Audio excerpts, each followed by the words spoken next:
Hi, folks. This is Bruce Campbell, and you're about to listen to a fabulous audio commentary of the original Evil Dead by Fede Alvarez and Sam Ashurst. Stay groovy. Hello, I'm Sam Ashurst, and I'm here with Fede Alvarez, the director of the new Evil Dead movie, and we're going to sit down and watch the original Evil Dead movie and talk a bit about that and about the new film. But we don't have the rights for Evil Dead, so you won't hear any audio or see any picture. So what we advise you do is hit play on your VHS in a few seconds. 3, 2, 1, now. So here we go, Evil Dead, which of course starts with a fly buzzing. Yeah, I love that you say like push play on your VHS. Of course. Okay. I thought it was just a mistake. Sometimes I still say that. Yeah, I got the VHS. Sorry, Blu-ray. I have to update myself all the time. I think you should release your movie on VHS. I think the fans would like that. Actually, I got to show you something after we finish this interview. Oh, nice. Very nice. Cool. So yeah, you were talking about the fly, as it's true. Our movie started with the same fly. Yeah, and was that because you love it? It's a very creepy sound, or is it just? You know what? That's Bruce Campbell, 100%. Bruce Campbell was completely involved, and I mean, of course, in every stages of the film, but particularly during the casting and during the sound design of the film. Mm-hmm. So you can hear, on our film, you can actually hear Bruce's voice in different moments. He will jump into the booth and record screams and voices and all that. There's Brucey. Yeah. And we had a lot of sounds in particular we want to bring to the new film, and he's a genius in everything that is sound design. So he could spot every sound from the original film very fast. So he said like the fly is such an iconic one, and we decided to start with that. Oh, beautiful. And the guys in the car now, but obviously your movie starts very differently, with quite an intense sequence. Now, was that to prepare people for the different tone, or what was the decision? Yeah, I guess, and particularly in a modern horror movie where the kids these days are pretty anxious about the horror, right? So they want to get there as soon as possible. So, and in a way, it's not just to give them that, but also to tell the audience, okay, this is the kind of places where this movie can go. And usually it's the beginning, so you know it's going to be, whatever's going to happen later is going to be probably 10 times worse than whatever you saw in the intro in a good film. And I think that's why it was important to start with that scene. I mean, here you can see the fourth chew. I remember watching the original Evil Dead when I've seen this for the first time. I was 12. It was so disturbing, the film. And I remember as soon as I saw the camera, that's Sam and Rob Tapper there. Oh, nice. Yeah, that's Sam Raimi and Rob Tapper, the producer, on the road. Oh, awesome. Yeah, that's Sam and that's Rob. And when I saw that camera, like that POV from the woods, I remember being so scared, like I know that was something bad. And in this movie, they're really setting up, they're saying, look, this is going to be a supernatural horror story, right? There's going to be something out there that you don't know exactly what it is. It's going to attack this kid sooner or later. Otherwise, you just have 5 kids in a car and nothing is really happening, right? So those things really help to set the mood and the rules of the story, right? And actually, one of the things that I loved in your film was that after that initial sting, that shot of the forest upside down, and then that transition. It's very sort of Raimi-esque shot. That's really lovely. You have to wait for. Oh, you're gonna miss it. Look, sorry to you. It's all right. I have to see something that I discovered the other day, and I pointed it out to Rob Tapper, and he never saw it. Right, it's gonna show up now. Look at the right side of the screen. That's amazing. As that is, it's going. I think it's going now. Maybe I missed it already. I missed it already. Well, you can see Rob Tapper like standing on the right just with some paperwork and stuff. Like he's just standing there and just showed up in the frame by accident. It's just amazing. Anyways, you were saying. I really love that shot, and actually that leads us nicely to this shot because it goes into the truck, going to the cabin, and obviously these guys are there to party, and your guys are there for a much more serious reason. Because after 30 years I've seen that story of, we have a very similar shot in our film. The Jeep, you can see the cabin. But after seeing that story so many times of just kids going in spring break to have fun somewhere, we just felt that was, and actually, and Cabin in the Woods actually closed that, in a way like saying, okay, this is. They took, what they thought was all the ideas that were in every horror movie, I think. So it was a good thing that our movie, we didn't do that. We didn't have 5 friends going on spring break and the virgin survives, right? Of course, yeah. Oh, yeah, that's a really good point. And of course, the bench, I love this. I really love this. Yeah. And the bench does appear in your We did movie that same, there was some things in our movie that I just felt they were holy in a way and sacred. And I wanted to kind of put them in my film just to bless a lot of the scenes. It was just a personal way to bless every scene and every set to, like, the cars in our film, and that was a way to give a blessing to every set with something from the original films. Even though it was something subtle, sometimes people they don't notice. I mean, the first thing you see, even before you see the cabin in our film, you see the bench moving. You see a POV of the car showing up, the camera pans, and you can see the bench. So if you're a fan, okay, the bench is such an important part of the opening of the original film. Absolutely. And even though in our film there's nothing happening with the bench, at least we show it and we're saying, like, remember the bench? Here we come. He started the story, right? And it's the same with the cards as well, of course. Yeah.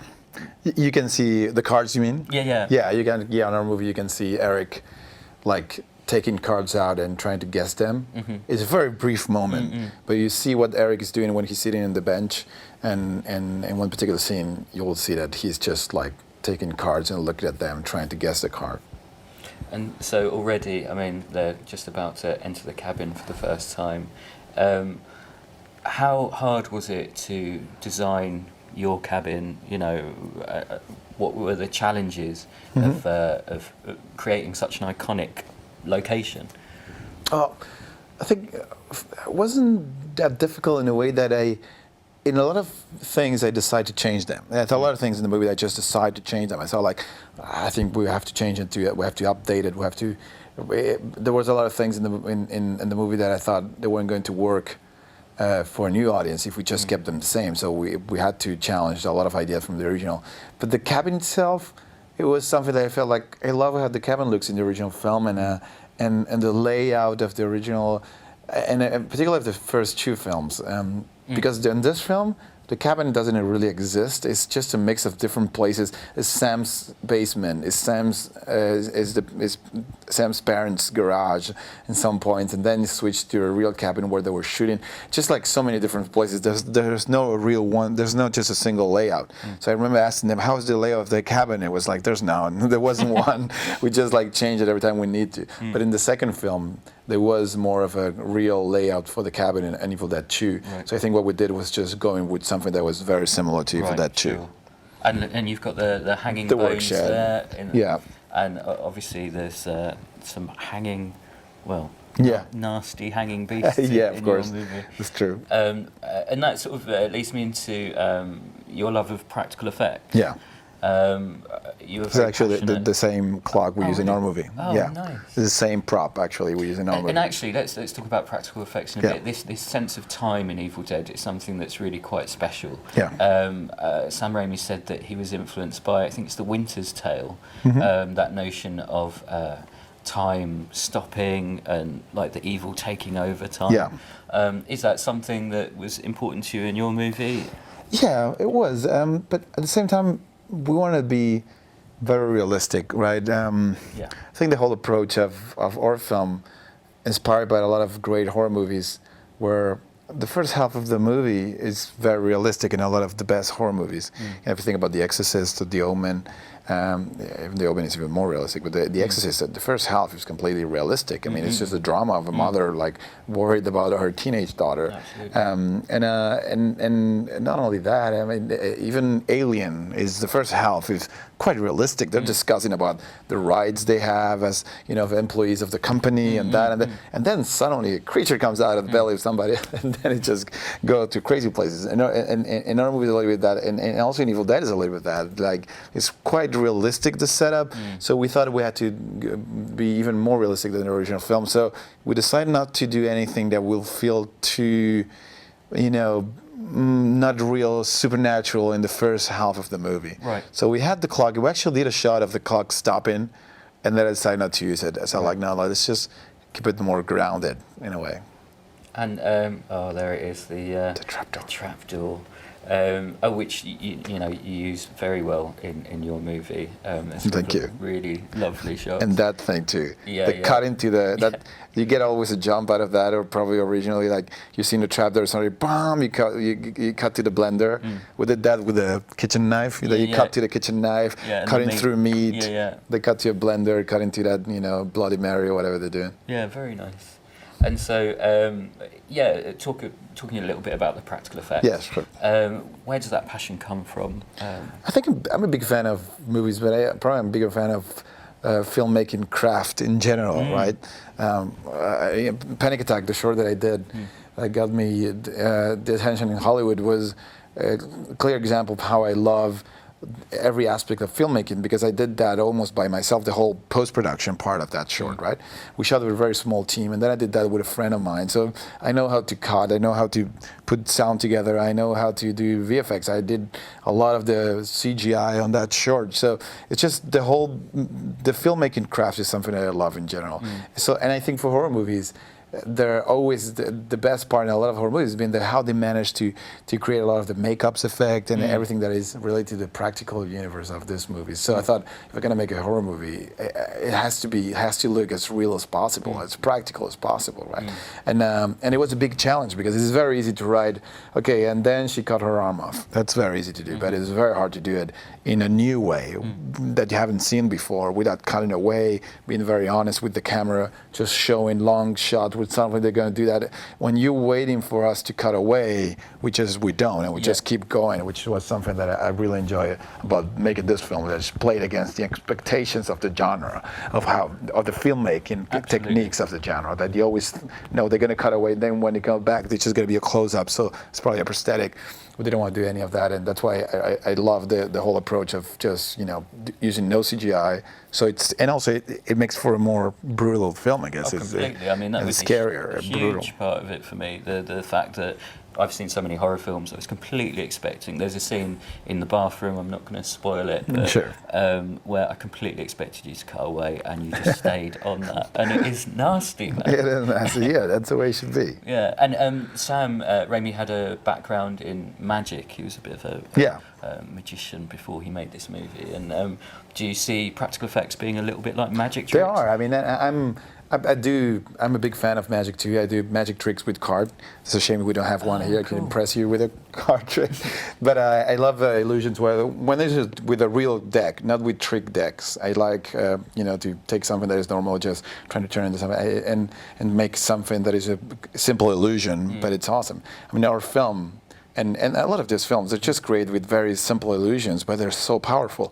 And in our film, I think one of my favorite one, and one of the always get a big reaction, is Eric removing the needle. And that's just a needle that is just glued to his eye with super glue. He's just hiding the needle with his finger, and just so you don't see it. And he's just sliding the fingers. And when he gets to the tip, I ask him to put some pressure on it, so he pulls it out. But it's as fancy as this. Oh my God, my finger!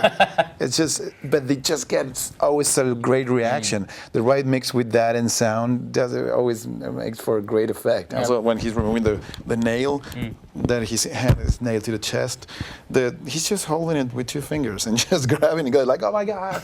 And everybody reacts in the theater like that's the beauty of practical effects. They're so simple, and they get such a big reaction, and people really believe in them. I think it's something that is very magical. It's just like any good magic trick, right? Now that needle moment, it sounds like that must have been quite difficult for him to.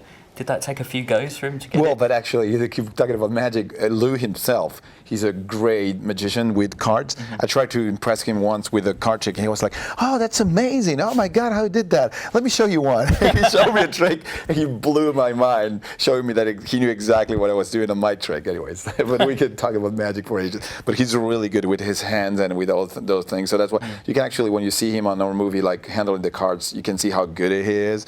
Like just the way he moved the cards in his hands.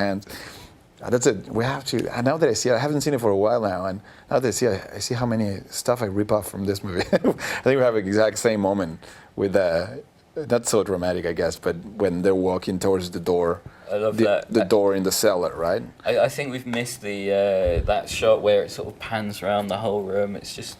We have the same shot also, like going for nice. when Eric is going for the bathroom.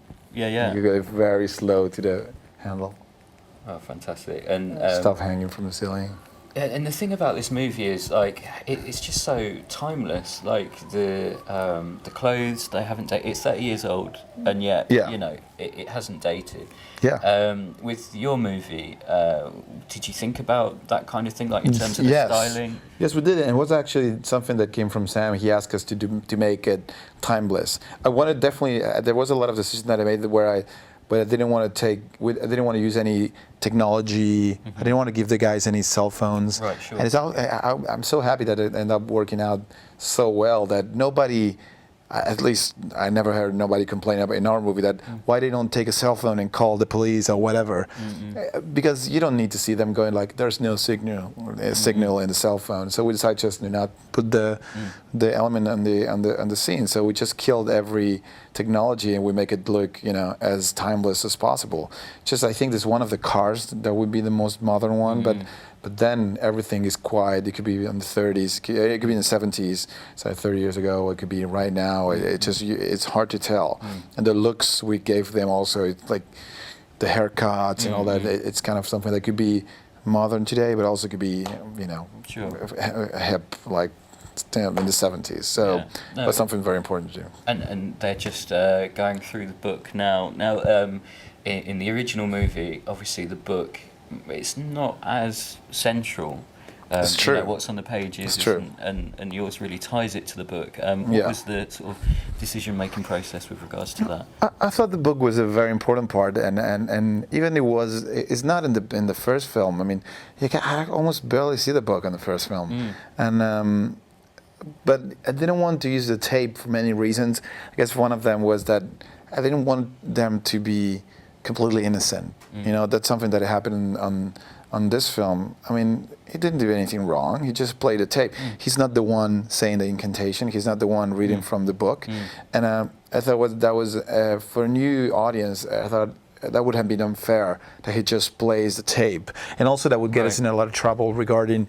Who's in the tape? So is Professor Nobi again? Right. I don't know. It looks like somebody was there, and we thought it was easier and simpler to keep it, to say, okay, it's like the book find its way to the house, and now, they're gonna read from it, and it's great because I think even fans of the original, they tend not to remember that we got rid of the tape recorder. They watch the movie, they go like, yeah, it's just the same thing. They read from the book, and they go like, no, they didn't read from the book in any of the films.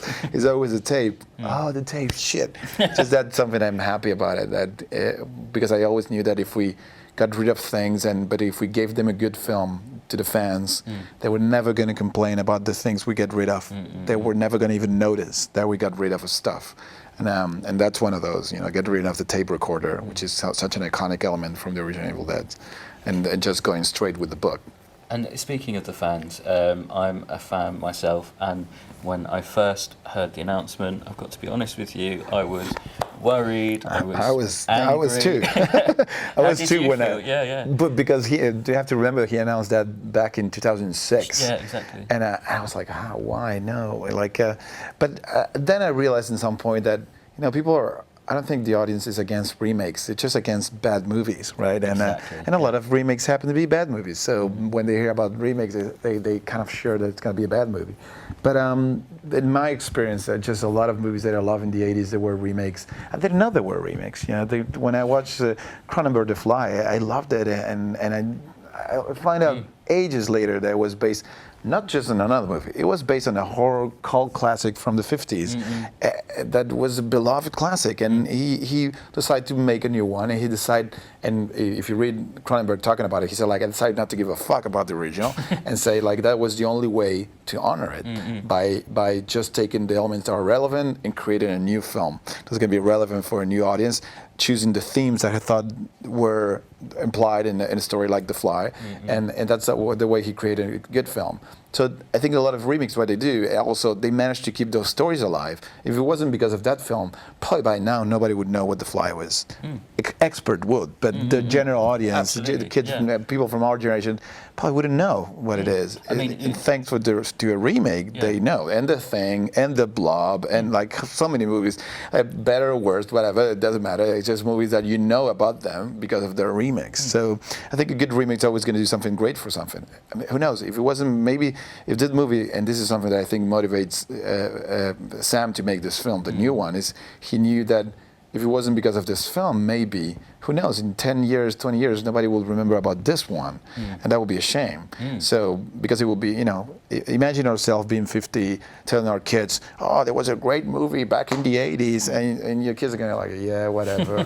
Like, they're never going to really, even consider it, as I probably never considered any horror movie from the 50s when I was growing up in the 80s. And I was a film buff, but I never, 50 it just was too old, the techniques. It was really hard to get through those films because things change so much. I think that's why I think it's a good thing when you get it right, when you can do a good remake, which I don't think our film is a remake per se, right? Something slightly different, but at the end of the day, I think it may be a great thing if you do it right. Absolutely. Right? I mean, interviewing Jane earlier, she said that she hadn't even heard of the original Evil Dead. Yeah. So, there is a whole, like, we can't believe it, but there is a generation who haven't even heard of it. There's people asking me if we borrow elements from Cabin in the Woods.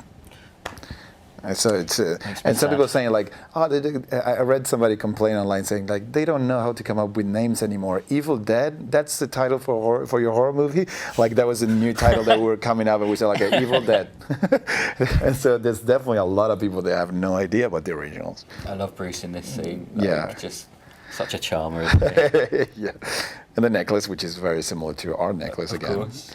It's a little thing. I think a lot of people don't remember it, but it's very similar. It's just made, ours is made of wood and that doesn't have the glass on it. But and so when you're writing something like this, with those little sort of details and references, do you sit down and watch the film and sort of make a note of the key elements, or how do you approach that kind of stuff? I think because like I said, I'm a big fan of Sam's movies since Darkman came out. I became a big fan of the whole Sam Raimi universe. So I knew these movies pretty well. And by the time we start talking about making it, I haven't seen the film for a long time at that point. And we kind of, with Rodo, my co-writer in this film, which is also my best friend since we're kids, we start thinking, okay, just trying to remember the film. Oh yeah. So we tried to put together a story based on the ideas that we remember from the original film. So we knew we remember the force, we remember the book, we remember the tape, we remember the tree rape, a lot of those elements. So we start putting together a story that will have those elements as a key moments in the movie that can build the story.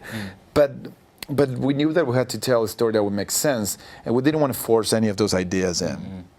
So we kind of we knew that if we had the tree rape, we had to give a lot of sense to the tree rape. Why the tree rape is there? And maybe if in the original they didn't have much sense, it was just to attack her and then come back. We said, okay, let's say that that's the moment where she gets possessed, which I think is in this film too. Although in ours is more like that demon is physically getting inside her and staying there. And then when you see her again in the bunk beds, like you go, whoa, like you know there's something inside her that is still there. And she's saying to David, like there's something out there, and now it's with us here in the room, right? And because it's herself, right? And there's something very special about those. But anyways, but it's a great performance by Jane, and she's amazing in that scene. But we were taking all the elements that we could translate into a relevant story these days, and that would make sense with the story we want to tell about Jane and David and all the adventure that happened in the house. And so we kept the ones that we felt would make sense, and we got rid of the ones that would have room, And we're about to go to that infamous scene now. It's still a You can see the camera shadow there. Nice. You can see Sam's head. It's amazing. It's still a really hard scene to watch, and it kind of frustrates me when the first trailer for your movie was released. A lot of the feedback, people were commenting saying, "Oh, it's supposed to be a comedy. It's supposed to be a comedy." This film is not a comedy. It's not a comedy. No, I mean it terrified me when I was a kid. Me too. Thank God. high five. My God, it's just like something that, you know, I'm getting so pissed when I read reviews of people saying like that I missed the point because Evil Dead is a comedy. It's just, for many reasons, it pissed me off, but mainly because, like I said, like you said, this film was completely disturbing and scary when it came out. When I saw it, it was a scary film, as scariest film ever. I mean, it was banned in UK for Christ's sake, not because it was so funny that we had to ban it. It's just because it was completely disturbing and obscene and violent and relentless.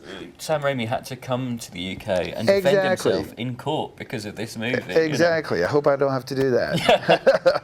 But anyways, it's definitely something that people forget, and they think about Evil Dead, and they don't realize they're thinking about it. They talk about Evil Dead 2. A lot of people haven't seen Evil Dead 1. They've seen Evil Dead 2 and they think they saw it.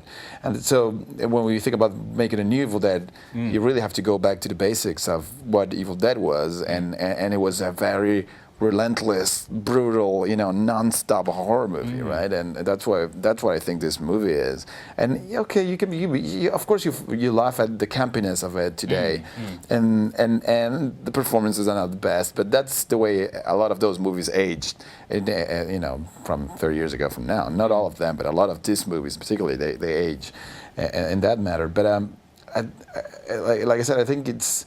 They don't realize that, and none of the humor is intentional, if there's any. And Sam Raimi, if you ask him, he's gonna go. That's what I asked him the first day when we started discussing the new Evil Dead. If he ever tried to be funny, because I thought maybe I never got the humor, but it was supposed to be something funny. And he said like, no way. Like he was almost offended by the question. He was like, no way. I was trying to make the scariest movie I could. Right? That's what his intention. And that's why we thought that was the way we should go if we make a new one, right? And I actually watched it again this weekend with a couple of friends who'd never seen it before. And these are grown adults. One of them does special effects for movies. One of them's a producer. And they were freaked out by it. You know? The giggling deadite. You know, that is a scary. Yeah, she's so scary. So annoying and disturbing.